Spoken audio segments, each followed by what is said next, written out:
the Porto airport is about 6:36 in the morning. It is exactly 6:36 in the morning. Like, We are so tired. Super tired, got like 3 hours of sleep. But yeah, we're gonna go to our hostel and see if we can check in early or just like hang there until we check in. Hopefully we can go take a nap. Then after a nap, we wake up to a beautiful city.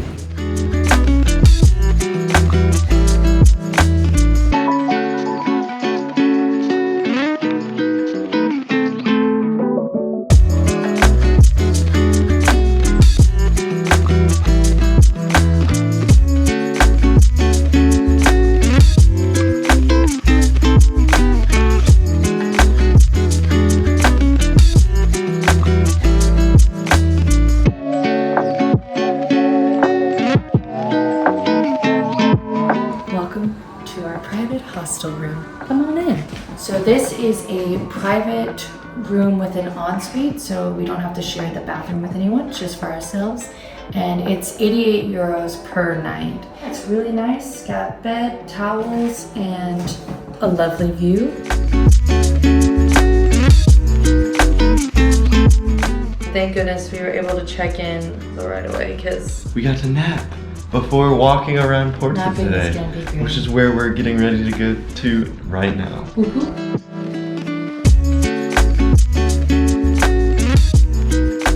With the city's deeply rooted Catholic history, its collection of Baroque and Gothic cathedrals, churches, and monasteries is truly spectacular. We paid €2 to stop inside the Azulejo covered church of Saint Ildefonso and check out the small collection of religious artifacts inside.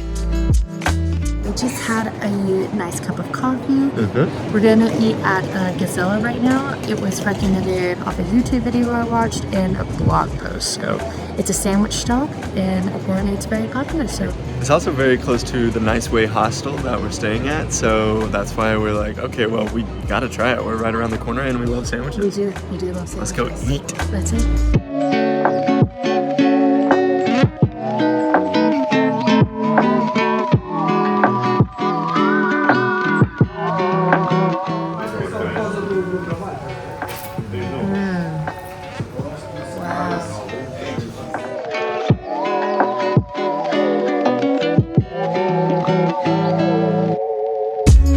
The population of Porto is 1,725,000 and is nicknamed Cidade Invicta, translated into English to the undefeated city, highlighting Porto's resilience, particularly in historical contexts such as the resistance during the French invasions in the 19th century.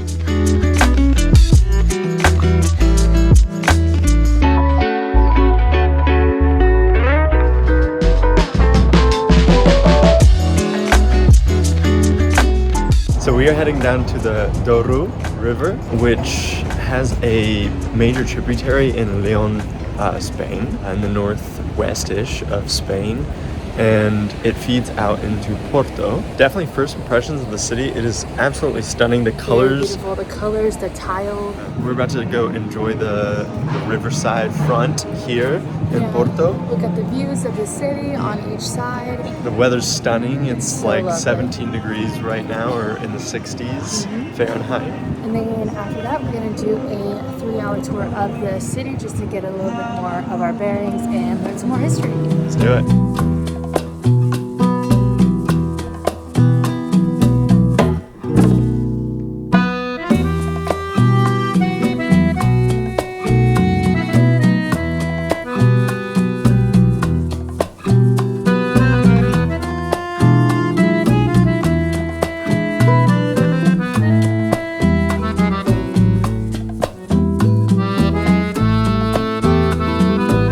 The Vatican, that is, the head of the Catholic Church, does not allow two Catholic churches to be built together and sharing the same wall. And the Vatican is not exactly keen on opening exceptions. So what did people do in Portugal? Two Catholic churches side by side with a house in between. Can you see the open building? That's the third building. Yeah, there you go. If there's a way, we'll find it. It says hidden house. Not always flattering.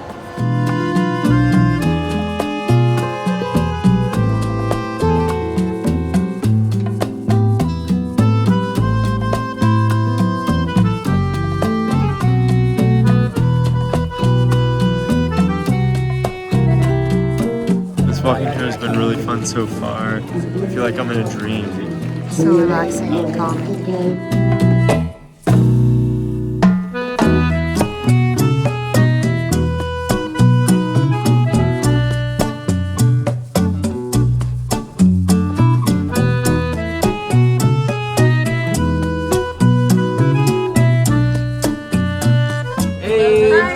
We are just enjoying a little aperitivo, a little drink with some new friends. We have David de Colombia y Joanna de Italia. Great. Thank you very much. Porto is amazing. Definitely recommended to come here.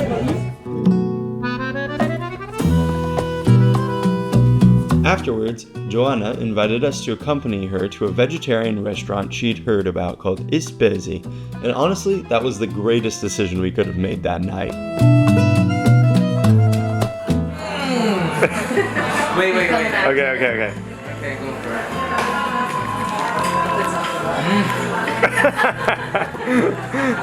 My God. David asked, he's like, what if I don't like this? Yeah, I'm very good at lying. No, I'm kidding. It's really good. Good. So it's a fennel. Yeah, I know. It's a Jackfruit goulash.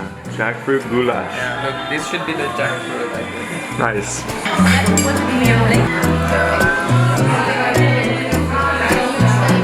Because we are safe.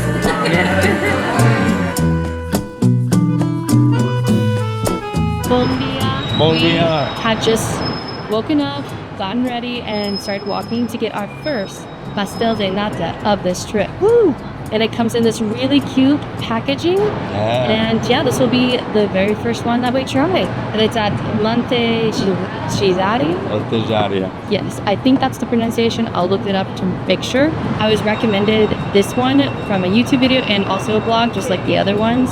So I'm excited to try. And it's on our way. We're gonna go rent bikes today, and we're gonna bike about 20 kilometers, around kind of the waterfront of the Douro River, and then back up kind of the backside of Porto.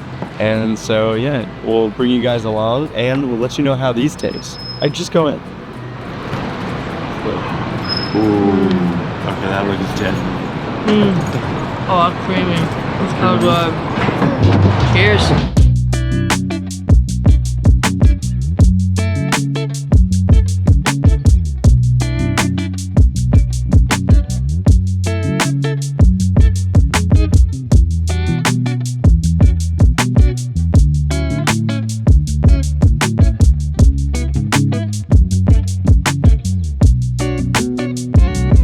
Oh no, I have made a grave mistake. Yeah, if you can see, Zach did not take the right path that I did. So now it's okay.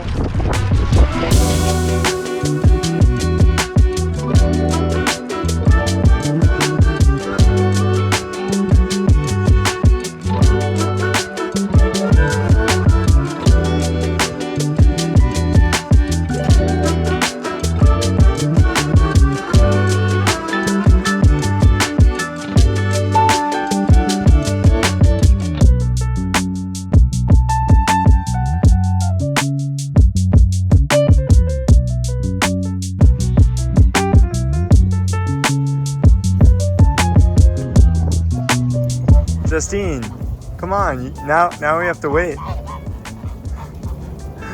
Duck crossing.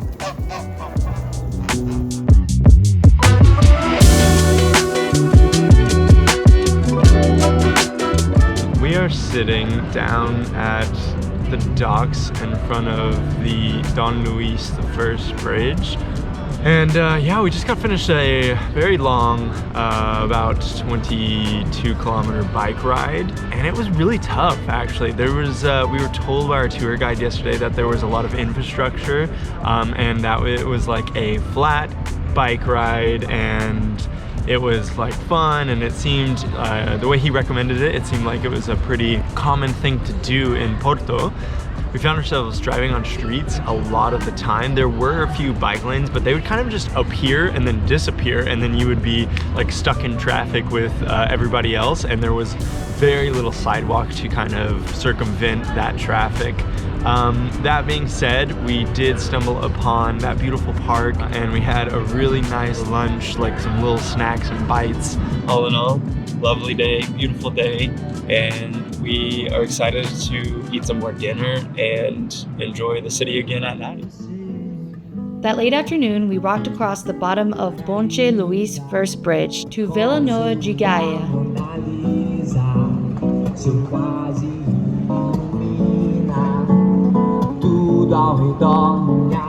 Justine and I were enchanted by the amount of live street musicians in Porto that kept the ambiance lively and carefree our whole journey. Here, we enjoyed another spectacular sunset and a beverage at the Miradouro de Crece. Não se prenda a sentimentos antigos. Tudo que se foi vivido me preparou pra você. Não se ofenda com meus amores de antes. It is day 3 here in Porto, and we are on our way at the meeting stop to go on our wine tour in Douro Valley. It's gonna be a bus tour. We're gonna take us to the vineyards, eat lunch, take a boat cruise in. Try a bunch of wine. Oh yeah, very excited. Lots of wine and cheese today.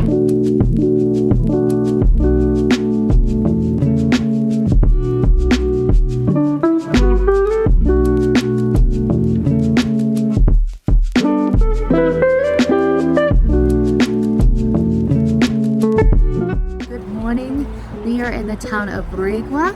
This is our first stop. First stop of the tour.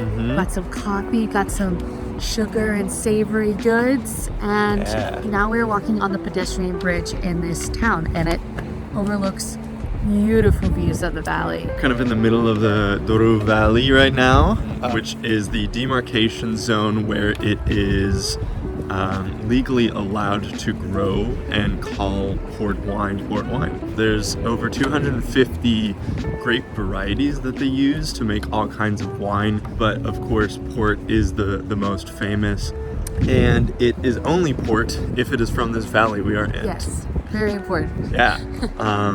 So yeah, just gonna enjoy our coffee, walk around a little bit more, and then get back on the bus and head to a boat tour before going to some wineries. Very nice. On our boat. It's coming.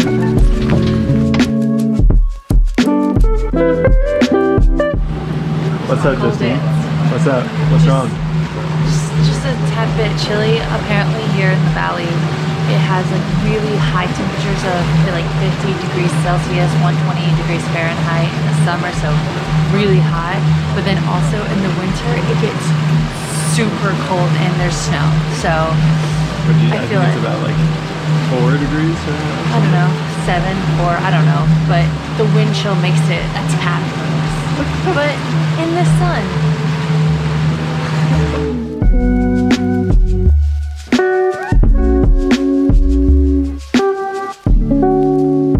We are here in the heart of the Douro Valley.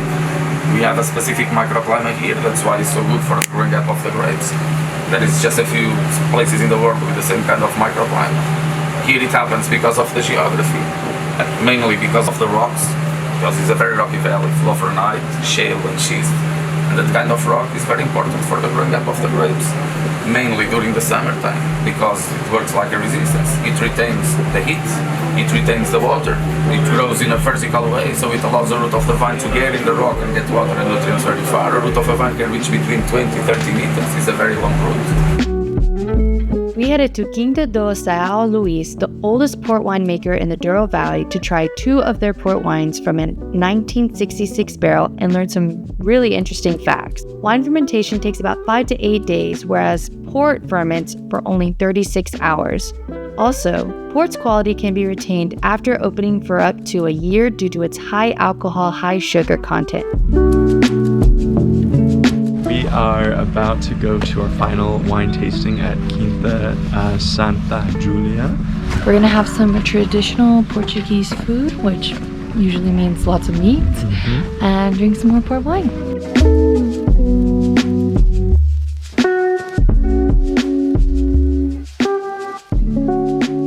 Chestnut trees from 1820